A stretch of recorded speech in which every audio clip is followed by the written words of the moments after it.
L'accélérateur est une présentation de Production Extrême. Les experts en marketing par l'objet et en production de collections privées pour entreprises. Profitez de la promotion exclusive aux auditeurs de l'accélérateur au marcobernard.ca/extrême.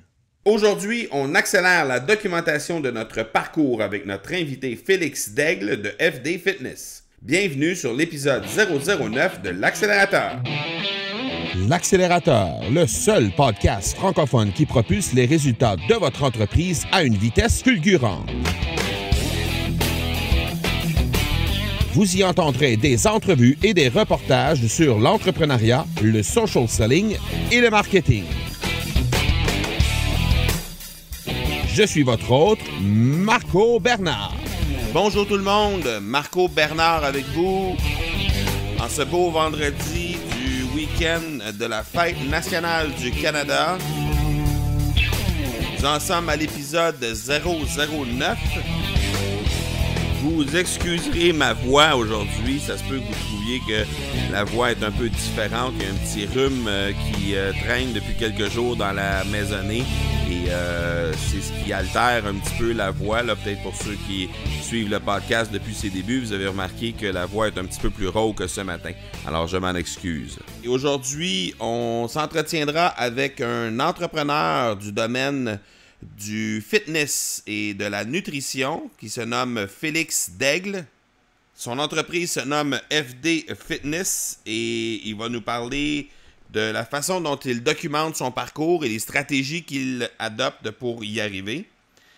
C'est vraiment impressionnant de la façon dont Félix réussit à travailler sa marque avec les médias sociaux, que ce soit Instagram ou Facebook, et comment il réussit à documenter son parcours et ses façons de faire. Donc, je pense qu'on a énormément à aller tirer de cette entrevue-là et je vous invite à rester jusqu'à la toute fin. Je pense que c'est quelqu'un qui va vraiment vous apporter énormément de contenu. Pour ceux et celles qui se posent la question à savoir comment se fait-il que c'est pas Chloé Accard qu'on reçoit comme invité aujourd'hui, eh bien, Chloé a eu un petit pépin au niveau de l'entrevue et on va être en mesure de vous présenter ça dans quelques semaines. Donc, ce n'est que partie remise. Avant de vous laisser à l'entrevue, je vous rappelle qu'on a un défi qui est en route et je suis particulièrement impressionné des résultats jusqu'à maintenant. On a déjà plusieurs centaines de téléchargements et je pense qu'on a des chances d'atteindre le millier de téléchargements avant la fin de l'épisode 10. Donc, c'est vraiment au-delà de mes attentes, mais tout ça revient à vous en réalité parce que les gens n'hésitent pas à partager l'accélérateur, n'hésite pas à partager le podcast et les différents épisodes qui sont mis en ligne. Donc, je vous invite à la fin de cet épisode-ci à participer au défi à votre tour et à inviter 2 entrepreneurs de votre réseau à découvrir l'accélérateur, les invités que j'y présente semaine après semaine, ainsi que les sujets que j'aborde. Je vous rappelle que les mardis, c'est un sujet que j'aborde et je suis seul sur l'épisode. Et les vendredis, c'est un invité qui vient nous entretenir sur les succès qu'il ou qu'elle rencontre dans son entreprise. Je vous rappelle les façons de me rejoindre également avant de vous laisser à l'entrevue. Le M Marco Bernard sur Facebook, ma page Facebook d'entreprise, Instagram, Twitter ainsi que LinkedIn. Et vous pouvez également m'écrire par courriel au parler, P-A-R-L-E-R, à commercial, marcobernard.ca. Et je vous rappelle que le podcast est disponible également sur iTunes, Stitcher, Google Play, ainsi que sur mon site internet, le marcobernard.ca. Alors, je vous laisse immédiatement à l'entrevue avec Félix Daigle et je vous reviens tout de suite après. Alors, on est avec Félix Daigle de FD Fitness. Salut Félix. Salut. Écoute, avec la page Facebook, il y a 75 000 personnes qui te suivent, 13 000 sur Instagram, le web magazine, t'es conférencier, formateur pour des entrepreneurs, pour des coachs, t'es coach privé aussi pour des gens qui veulent se faire aider au niveau de la nutrition, de leur forme physique, vlogueur, blogueur. À travers tout ça, t'as pas trop le temps de penser à faire des mauvais coups, mettons? Non, pas vraiment. On se tient occupé, mais c'est ça qui est le fun, tu sais. ligne rouge qu'on appelle. Quand tu arrêtes de courir, tu meurs. Là. Fait que moi, je me dis que t'es toujours mieux de courir, comme ça, les projets s'enchaînent, puis tu sens que t'es vivant. Là. Bon, ben excellent. Fait que, écoute, on va te parler aujourd'hui de la documentation. C'est quelque chose que tu fais de façon assez efficace et spectaculaire. Tu documentes beaucoup les trucs que tu fais avec FD. Puis en termes de stratégie, j'aimerais ça que tu nous parles un peu de comment tu réussis à établir du contenu que tu vas partager à chaque jour. Parce qu'à chaque jour, tu es présent sur toutes les plateformes que tu entretiens. Puis souvent, c'est des choses que les gens ont un peu de difficulté à faire. Fait que j'aimerais ça que tu nous parles un peu là-dessus. Ben, la première des choses qui est importante de comprendre, c'est qu'il faut que tu aies une constance, tu sais, puis une rigueur. Tu sais, beaucoup de gens ont des très bonnes idées, mais il manque de rigueur puis d'exécution. Tu sais, on a tous des bonnes idées, on connaît tous un cousin, un frère, un ami qui arrive puis qui nous dit « Hey, j'ai l'idée du siècle! » Mais là, finalement, ça fonctionne pas parce qu'il n'y a pas de rigueur puis il n'y a pas d'exécution. Fait que la première des choses, c'est d'exécuter, et ça, à tous les jours, c'est d'avoir une rigueur et une structure. Pour le faire, il faut faire quelque chose qu'on aime. Je connais beaucoup d'entrepreneurs, beaucoup de gens qui se sont lancés dans le web pour parfois les mauvaises raisons. Fait qu'est-ce qui se passe? C'est vu que c'est pas un sujet qui les passionnait, ben, à un moment donné, il manquait de contenu.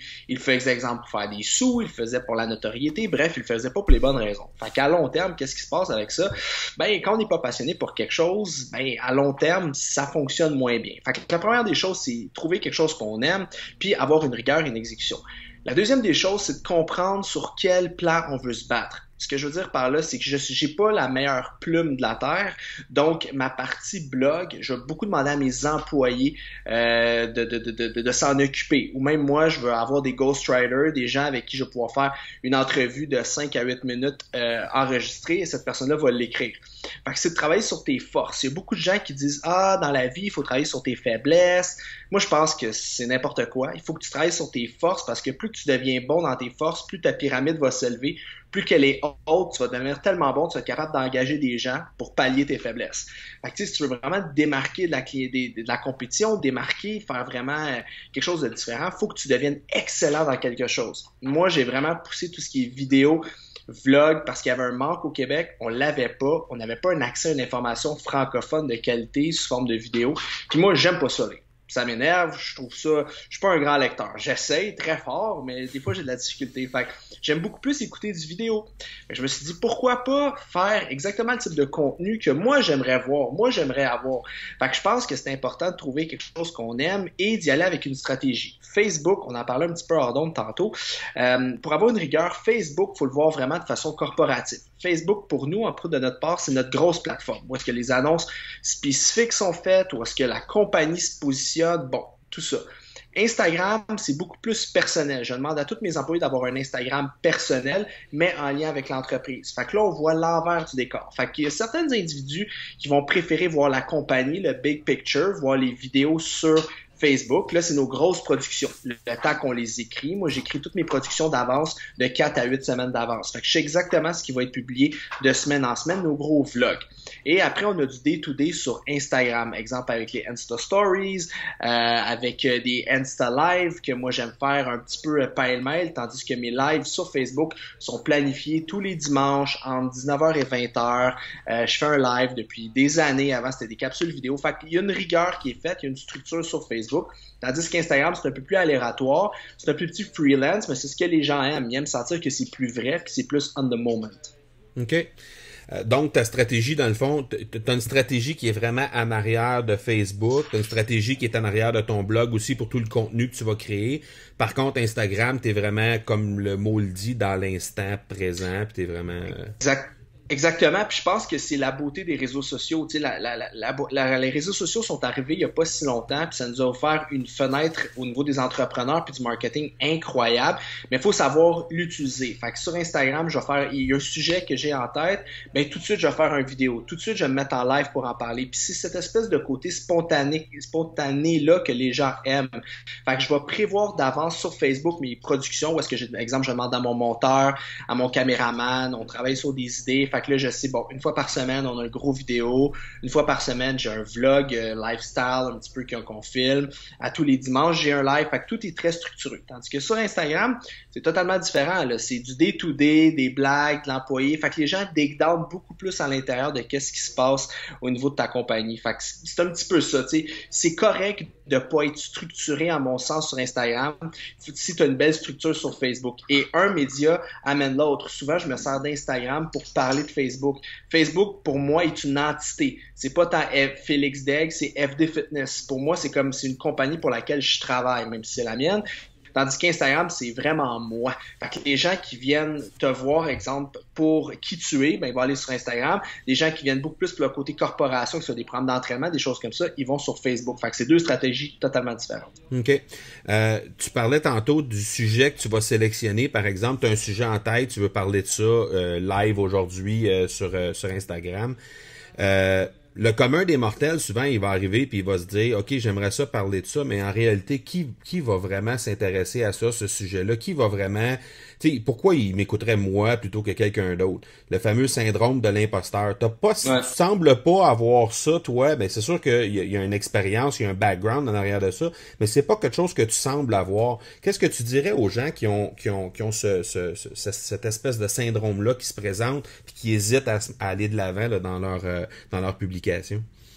Ben, c'est de commencer quelque part. Tu sais, je m'en rappelle, il y a 4 ans et demi, j'avais une petite webcam Logitech de 62$, puis je faisais des vidéos. C'était pas super bon, puis j'avais même pas de questions à la base. C'est moi-même qui m'écrivais des questions, puis là, je disais « Ah, Isabelle m'a demandé que... » Mais je recevais pas de questions, là. Fait qu'à un moment donné, mais je savais que mon contenu était bon. Fait que du moment que tu sens que tu as quelque chose à dire, du moment que tu sens que tu as quelque chose qui peut vraiment aider les gens, ben c'est de te lancer. Puis au début, ça va être une publication, après une vue, 2 vues, 5 vues, 15. Puis là, ça va monter. Le but, c'est de faire un contenu de qualité puis d'aimer ça. Parce que si ça te plaît à toi, ça va plaire à d'autres personnes. Puis c'est d'arrêter de se comparer. Les gens se comparent beaucoup. Souvent, je vais rencontrer des gens dans mon milieu qui disent « Je vais commencer à faire des capsules vidéo. » Mais quand j'écoute la personne, il l'a pas vraiment. Mais il est très bon pour écrire. Fait que j'ai dit « Ben peut-être que tu devrais écrire. » Ouais, mais le vidéo, ça fonctionne. Pas nécessairement. Ça fonctionne si t'es bon à le faire. Si t'es pas nécessairement bon, ça revient à ce que je disais, quand t'es bon dans quelque chose, pousse-la à fond. T'écris bien, écris énormément à tous les jours. Tu vas avoir un des meilleurs blogs. T'es très bon pour faire du vidéo. Fais du vidéo sur une base régulière. Deviens un super bon vlogueur. Tous les médias qui sont reliés aux réseaux sociaux sont bons. Faut juste trouver sa niche puis l'exploiter à 100%. Fait que même s'il n'y a pas grand personne qui l'écoute, le but, c'est de le faire pour soi. Moi, à la base, je tripe sur ce que je fais, j'aime ça, puis who cares de qui? Là, c'est sûr, c'est devenu une entreprise avec le temps, puis on le voit pas de la même façon, mais au départ, il faut que ce soit une passion. La journée, je serai plus passionné par ça, je vais faire d'autres choses. Mm-hmm. Dans le fait de documenter son quotidien, quand on s'adresse à des gens un peu plus âgés, là toi, t'es dans la génération Y, toi, t'es dans Y, toi. Quand on parle aux gens les boomers, puis le début de la génération X, souvent ces gens-là vont se demander, mais le fait de documenter mon quotidien, ça va rapporter quoi concrètement à mon entreprise? C'est que vas-y, excuse-moi. Non, ben, qu'est-ce que tu répondrais à ces gens-là? Ben, 2 choses. La première des choses, c'est qu'il faut se rendre compte qu'il y a d'autres gens exactement comme eux qui vivent peut-être des choses qu'on a des difficultés à vivre. Exemple, tu as une entreprise de, je sais pas, de plombier, puis t'as une petite compagnie comme ça, ben, même si t'as début cinquantaine, puis tu documentes un peu ce que tu fais dans ton day-to-day, ça peut inspirer d'autres personnes de ton âge à dire, Colin, je fais pas ça dans ma business, je pourrais faire ça, pourquoi pas le faire? Tu sais, il y a pas d'âge pour les réseaux sociaux, il y a pas d'âge pour rien. Tu sais, à la blague, on voit souvent des parents écouter, il y a un enfant qui écoute, exemple, une télé-réalité, puis là, finalement, le parent commence une journée, 2 journées, finalement, il écoute tous les épisodes avant l'autre, tu sais, dans le sens que c'est additif. Voir le quotidien de quelqu'un, c'est hyper inspirant parce que tu as l'impression que c'est réel puis que c'est vrai, mais il faut le faire, tu sais, puis je pense que justement, il y a une fenêtre incroyable parce que la génération en ce moment, même ça commence jeune, mais tu sais, 18-34, c'est beaucoup plus à l'aise avec les réseaux sociaux, mais passé ça, le terrain, il est vert. Fait que si t'es un entrepreneur fin quarantaine, début cinquantaine, tu décides de t'en aller là-dedans, les gens vont dire, je suis trop vieux, Non, du tout. Le terrain est vert. T'es un des seuls qui va le faire. On regarde des gars comme Gary Vaynerchuk, qui n'a pas 19 ans, là, puis ça marche au coton. Fait que tu peux aller chercher toutes les tranches d'âge, puis d'autant plus que ces gens-là ont encore plus d'expérience. plus que tu as d'expérience, plus que tu as quelque chose à dire. Tu sais, j'ai commencé FD Fitness, j'avais 26 ans.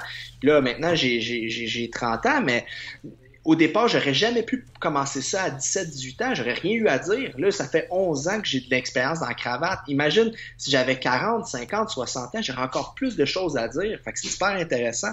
On peut regarder au Québec, les humoristes sont très populaires. Puis les humoristes qui fonctionnent le plus, c'est pas ceux qui ont 17, qui ont 20, 21, 22 ans. Ils sont beaucoup plus vieux parce qu'ils ont du bagage, ils ont du rodage. Puis c'est la même chose pour n'importe quel entrepreneur un peu plus vieux. Tu sais, ça me fait rire parce que je parlais justement avec un entrepreneur général qui avait début cinquantaine, puis lui, il dit, ça me fait rire la mode des entrepreneurs. Il dit, moi, j'ai jamais dit je suis entrepreneur. Tu sais. Moi, il dit, j'achète puis je revends des pépines. Tu sais, dans le sens que pour lui, pour lui, c'est sa job, c'est une job. C'est super intéressant parce que c'est une autre vision, un autre mindset. Et ça peut inspirer beaucoup de gens, d'autant plus inspirer aussi les jeunes à avoir du succès à faire ça, là. Alors toi, en seulement 4 ans, de façon concrète, là, de documenter à tous les jours ce que tu fais, concrètement, ça rapporte quoi à ton entreprise? Je parle pas en chiffres, là, mais je parle en retombées. Qu'est-ce que ça offre? Ah, énormément. Nous, on a basé tout notre modèle d'affaires sur ça. En fait, au départ, j'avais même pas de site web. Le site web est arrivé 1 an et demi après. J'étais juste sur Facebook. Juste le fait de connecter avec les gens. Parce que ce qui arrive, c'est que quand tu achètes un produit ou tu achètes un service, tu veux voir la personne qui est en arrière de toi. Maintenant, les gens veulent connaître c'est qui est en arrière. Donc, si, exemple, j'ai le choix entre acheter 2 produits différents, mais je connais la personne derrière le deuxième produit. Ah, je le trouve sympathique, il s'exprime bien, il a l'air passionné. Ah, le produit doit bien fonctionner. Fait que nous, c'est exactement ce qu'on a fait. Au départ, on était peut-être j'avais peut-être une portée de peut-être 1500, 2000 personnes par mois. Puis maintenant, nos gros chiffres, on était chercher du 1,3, 1,4 millions. Juste au Québec, en français. Fait que pas international, rien du tout. Fait que c'est super intéressant. Fait que là, juste le fait de documenter, puis aussi c'est d'être vrai dans ce qu'on fait souvent, et puis on en parlait tantôt, souvent les gens ils se disent, je suis en live, je documente, je vais montrer le beau côté. Non, tu te montres, tu choisis ce que tu montres puis tu montres pas. T'sais, moi, je vais pas parler de mon frère, exemple, ou mes parents dans mes vidéos. Ça, c'est ma vie privée, ça m'appartient. Mais je vais montrer mes bons coups, je vais montrer aussi mes moins bons coups. Je vais montrer mes petits problèmes. Je suis un gars bien anxieux, j'en ai parlé bien ouvertement. Fait que d'avoir l'air humain aussi. Tu sais, souvent, on est sur Instagram, on suit des super grandes vedettes américaines, puis tout a l'air tout le temps beau, ils ont tout le temps l'air donc heureux. Donc, il y a une barrière très difficile. Surtout au Québec, on a un sang, on est très émotionnel. On fait de la business au Québec avec une bouteille de vin dans un souper. C'est pas la même chose partout, tu sais. Ici, les gens veulent vraiment connecter. Fait que c'est important de montrer tes forces, mais aussi tes faiblesses. Faut que les gens puissent s'attacher à toi puis connecter avec la personne, pas juste avec l'image que tu essaies de projeter. Définitivement. Félix, on est sur un podcast qui s'appelle l'Accélérateur. Donc, ce qu'on vise à faire, c'est d'amener les entrepreneurs à accélérer sur un sujet donné. Donc, présentement, on parle de documentation du quotidien, du parcours. Est-ce qu'il y a un truc que tu pourrais laisser aux auditeurs, dans le fond, qui pourrait les permettre d'accélérer un peu leur documentation de parcours? Oui, définitivement. Premièrement, trouver c'est quoi ta plateforme de base. Moi, j'ai utilisé Facebook parce que c'est notre grosse plateforme, puis je la recommande parce que les outils de publicité sont beaucoup mieux développés sur Facebook, mais bref. Puis c'est d'avoir une semaine spécifique. Moi, je sais qu'à tous les dimanches, entre 7h et 8h, je fais un live. Je sais qu'exemple, tous les mercredis, je vais mettre une vidéo, un vlog. Je sais que tous les lundis, je vais mettre un blog. Donc, déjà là, j'ai une structure. Bon, là, j'utilise les réseaux sociaux comme une structure. Je suis pas en réaction. Tu sais, je suis pas comme, crème, c'est lundi, il faut que je mette quelque chose. Attends, je vais prendre une photo, puis là, ça sonne faux. Fait que c'est vraiment d'avoir une structure. Fait que nous, notre blog est fait pour 8 semaines. Nos lives, je sais que je me présente à tous les dimanches. Puis nos vidéos, j'ai le temps de les écrire. J'en écris 2 d'avance. Fait que j'ai 2 semaines d'avance, puis je peux toujours travailler. Fait que c'est vraiment d'avoir une structure puis une routine à l'intérieur de ça. Premièrement, ça va vous sécuriser. Ça va dire, OK, je sais qu'est-ce qui s'en vient. Je suis pas tout le temps en réaction. Ça va vous donner, exemple, 3 à 4 publications spécifiques par semaine. J'ai aidé une collègue qui a une compagnie de design intérieur. Puis je lui disais, OK, les lundis, tu vas mettre, à tous les lundis, pour commencer la semaine, tu vas mettre, exemple, des décors que vous avez, des avant-après. Fait que là, vous allez chercher le côté photo. Les mercredis, tu vas mettre une vidéo avec quelqu'un de ta business qui s'exprime bien, qui peut expliquer un peu vos services, qu'est-ce que vous pouvez faire avec des questions-réponses. Les vendredis, vous allez prendre votre spécialiste en design, puis vous allez faire un live. Fait que là, question-réponse. Les gens, OK, mais qu'est-ce que je peux faire? Qu'est-ce qui peut changer la couleur? Et les dimanches. Donc, vraiment avoir une structure spécifique dans son entreprise. Puis je pense que ça va faire booster les choses parce que souvent, c'est ce que les gens, ils manquent. Ils mettent 2-3 super bonnes publications. Là, ils pognent un oomph, ils sont heureux, ils ont de la clientèle. Là, ça descend. Là, ils se rendent compte qu'ils ont moins de clients. Hop, ils recommencent. Fait que c'est pas d'avoir une wave, c'est tout le temps d'être constant. Ça va venir un flot de trafic qui va être tout le temps être constant, peu importe les semaines. Puis au bout de 4 ans, tu vas partir de 3, 4, 5, 10 vues, puis tu vas te ramasser à 1,4 million de vues éventuellement. Peut-être pas, mais il reste que d'offrir de la constance, ça tend à s'en aller vers ça nécessairement. Tu peux pas te planter. Souvent, j'explique aux entrepreneurs, tu peux pas te planter. Quand tu es obsédé par quelque chose dans la vie, tu peux pas te planter. Tu vas peut-être pas réussir 1 fois, 2 fois, 3 fois, 15, 20, 40, 50 fois, mais la 51e fois, tu vas avoir du succès parce que c'est impossible de tout le temps frapper sur le clou puis qu'il rentre jamais. Ça peut être long, il peut rentrer d'un coup, ça peut prendre du temps, mais ça va finir par rentrer. Il faut juste être constant, s'entourer des bonnes personnes, surtout travailler sur ses forces puis les exploiter à fond. Arrêter de travailler sur ses faiblesses. Il y a rien que je trouve pire que quelqu'un qui, exemple, qui aime pas faire de la comptabilité. Il va prendre 6 heures de sa journée faire quelque chose qu'un comptable ou qu'un commis comptable, il aurait pris 45 minutes à faire. Mais il aurait pu mettre 5 heures et demie dans sa force puis bâtir quelque chose d'incroyable juste pour sauver. Tu sais, c'est de l'économie bout de chandelle, là. Tu vas peut-être sauver ça, mais tu vas t'empêcher de créer ça en arrière. Fait que pour moi, je trouve que ça fait aucun sens. Puis on a une batterie, l'humain, je suis dans la santé, je le sais. On a un nombre d'heures spécifiques qu'on peut travailler par jour. Fait que brûle ta batterie sur ce qui est fort, ce qui va te faire accélérer au niveau professionnel. Brûle-toi pas à faire des choses qui te tirent toute ton énergie puis qui te ramènent à rien en bout de ligne. J'aime bien le mot que tu as utilisé quand tu parles d'accélérer. C'est exactement ça qu'on cherche à faire. Écoute, il y a sûrement des endroits, des ressources où tu vas te ressourcer, où tu vas chercher ton inspiration, des gens qui t'ont inspiré là, à faire ce que tu fais. Est-ce que tu peux en partager quelques-uns, soit des sites, des gens ou, que tu peux partager à nos auditeurs? Côté marketing, je te dirais un gars comme Grant Cardone que je trouve assez intense. Quand j'ai une petite baisse de motivation, je l'écoute puis il parle dans le visage bien comme il faut. Fait que ça, c'est intéressant. Un gars comme Gary Vaynerchuk, que tu connais bien aussi, que je trouve vraiment, vraiment sharp. Mais je pense que des gars comme ça, des gars très motivants comme dans le visage, je pense que c'est bon d'en consommer, mais pas beaucoup. Parce que si tu consommes à tous les jours, c'est qu'il y a un problème. Il y a besoin de te faire botter dans le derrière tous les jours. Fait que ça, c'est quand j'ai des petits dents. Moi, au départ, un gars comme Steve Cook, ça a été un des premiers YouTubers très populaires aux États-Unis dans le fitness. J'ai adoré ce qu'il a fait dans ses premières années. Et un génie, à mon sens, du marketing, Bradley Martin, une génétique incroyable, le gars, mais ce qu'il fait, c'est génial. Il crée des histoires par rapport à son channel YouTube. Je te donne un exemple. Au départ, il parlait énormément dans ses workouts. Il filmait ses trainings, il parlait. Fait que là, ses followers commençaient à dire « Arrête de parler, arrête ». Fait que là, il y avait comme des haters. Puis lui, il répondait directement. Il a commencé à faire des vidéos de 1 demi-heure, pas de parole. Fait que là, le monde était comme, ben là, tu peux recommencer à parler. Fait que là, il faisait exprès. Là, il y a quelqu'un qui critiquait sa musique. Ah, tu mets tout le temps la même chanson. Qu'est-ce qu'il a fait? Parlait pas de musique. 1 demi-heure. Mais le pari est risqué, mais il y a une histoire à travers ça. Fait que les gens continuent à y aller pour le bien ou le mal. Ils veulent savoir ce qui se passe. Fait que le fait de créer des histoires, c'est super important. Pourquoi un téléroman est populaire à la télé, même à l'ère du web? Parce qu'il y a une suite. Si tu fais tout le temps quelque chose sans tenant et aboutissant, ça veut rien dire. Tandis que s'il y a une progression, si les gens peuvent te suivre comme une histoire, les gens trippent ça. Fait que là, on va aller voir la vidéo de Bradley. Est-ce qu'il parle? Finalement, y a-tu remis de la musique? Y a-tu répondu? Fait que c'est super intéressant. Même des fois, il crée des espèces de petites guéguerres, des espèces de petits dramas, mais tu vois que tout était en arrière. Quand tu connais un peu le marketing, tu vois que tout était seté. C'est là que, comme on parlait des accélérateurs, le fait de prévoir ce que tu fais d'avance, ça devient hyper intéressant, hyper important.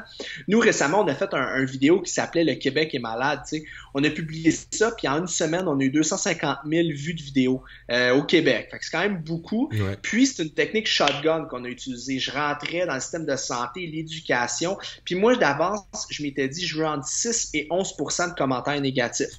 Je m'en attendais. Fait que j'ai eu comme 10%. Fait que j'étais direct dedans, j'étais super heureux. Mais quelqu'un qui n'aurait pas prévu ça, ben, il aurait été pas bien, il aurait lu les commentaires négatifs, il aurait capoté, mais le fait de prévoir d'avance tes coûts, ben, ça te permet de mieux gérer ça quand ça arrive. Puis j'avais déjà préparé une vidéo de réponse aux gens qui allaient critiquer. Fait que une semaine après, j'ai publié une vidéo de réponse. Fait que tout était bien orchestré, tout a bien fait un beau flow et ça nous a donné 5000 nouvelles personnes sur la page en dedans de même pas 2 semaines. Wow! Ouais, puis tout ça organique, là, sans dépasser un sou, juste en utilisant le marketing de la bonne façon. La technique shotgun, on l'utilise pas souvent, une fois par année, mais puis après on revient dans nos bonnes habitudes. La beauté des réseaux sociaux, c'est que ça a inspiré les gens, ça peut en avoir choqué quelques-uns, mais après tu reviens à tes bonnes habitudes, fait que tout ça est oublié, mais toi tu as 5000 nouvelles personnes qui te suivent, tu as passé un message, puis tu as pu orchestrer une histoire, puis les gens qui en parlent en bien ou en mal, au moins ils en ont parlé pendant un bon moment. Exact. Excellent. Écoute, un gros merci, Félix. Qu'est-ce qui s'en vient pour toi dans les prochaines semaines, prochains mois chez FD? Qu'est-ce qui s'en vient? On continue à booster le magazine. On va avoir des nouveaux collaborateurs qui se joignent à nous. Moi, mon chiffre, c'est 15. Je vais avoir 15 collaborateurs. Les super vêtements FD Fitness bientôt disponibles. On est super heureux de ça. Et d'ici 12 mois aussi, on est en train... on va sûrement ouvrir une espèce de quartier général parce que FD Fitness, pour nous, c'est une grande famille. On veut que les gens soient authentiques. Puis souvent, je voyais que les gens restaient dans la salle d'attente, jasaient entre eux, puis voulaient pas s'en aller. Fait que c'est correct. On a une toute petite salle d'attente. Fait que j'ai dit à la place, je vais créer quelque chose de plus gros, un endroit que les gens peuvent venir discuter, jaser, tout ça, puis en même temps venir à leur rendez-vous. Fait qu'une espèce d'endroit pour réunir les gens, les passionnés du fitness, que ce soit des étudiants, que ce soit peu importe qui. Fait qu'on travaille là-dessus pour juillet 2018. Des beaux projets. Oui. Excellent. Un gros merci. Continue d'inspirer les entrepreneurs et les gens du domaine de la santé et de la nutrition. C'est vraiment superbe ce que tu fais. Continue. Merci beaucoup, Marco. Ciao. Bye-bye. Est-ce que c'était du contenu de qualité ou pas? Félix, un gros merci. C'est vraiment apprécié le temps que tu as donné et la générosité et la transparence que tu as affichée. C'est pas tout le monde qui nous donne du contenu de cette façon-là, qui est ouvert à donner du contenu de cette façon-là, et tu l'as fait de façon magistrale. Un gros merci encore une fois. Et je vous invite vraiment à suivre Félix sur ses différentes plateformes. Je vais mettre dans les notes de l'épisode les façons de rejoindre Félix, que ce soit sur Facebook ou sur Instagram, entre autres les 2 plateformes dont il se sert le plus régulièrement. Et je vous invite à aller voir, à aller constater à quel point il fait les choses de belle façon et comment il peut être inspirant pour vous. Pas nécessairement pour copier la façon dont il fait les choses, parce qu'on n'est pas tous dans le même domaine que Félix, sauf que ça peut être inspirant de voir comment il fait les choses et ensuite d'adapter ça à notre propre réalité à nous. Alors, je pense que vous gagnez à suivre Félix sur ses différentes plateformes. Les différents liens également et ressources qu'il a mentionnés tout au long de l'épisode seront également dans les notes de l'épisode.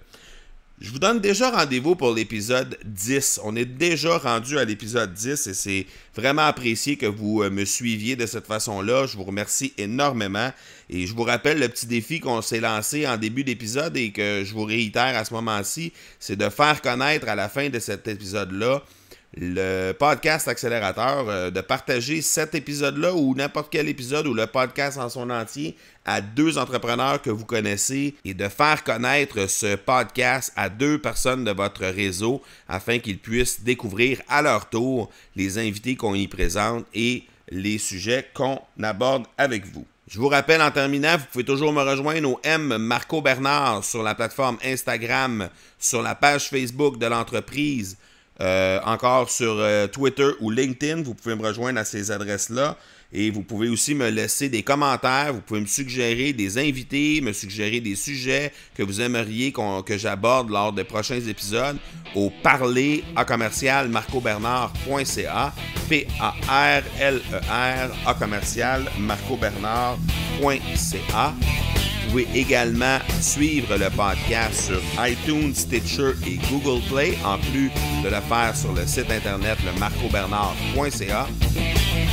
N'hésitez surtout pas à laisser des notes sur les différentes plateformes, que ce soit sur iTunes, Stitcher ou Google Play, comme je le disais tantôt, ou à laisser des commentaires. C'est très apprécié. Je prends le temps de lire ça pour améliorer le contenu d'une fois à l'autre. Alors, je vous donne déjà rendez-vous à l'épisode 10 dans quelques jours. D'ici là, soyez bons, soyez sages et je vous dis ciao!